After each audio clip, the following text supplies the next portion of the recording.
जी तो गाइज़ आज मैं बना रही हूँ मज़ेदार किस्म का मलाई टिक्के और आए आपको भी बताती हूँ कैसे बनाते हैं।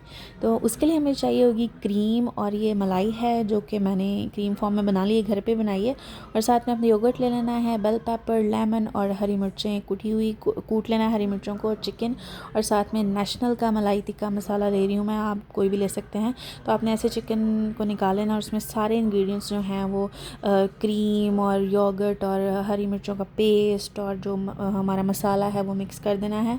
और साथ में आपने जो लेमन है 3 टेबलस्पून ये भी मिक्स करने हैं और अच्छे से जो मसाला है उसको आपने मिक्स करना है। तकरीबन 2 घंटे के लिए मैरिनेट करना है और अगर आपको ज़्यादा पसंद है आप ज़्यादा डाल सकते हैं, it's totally up to you.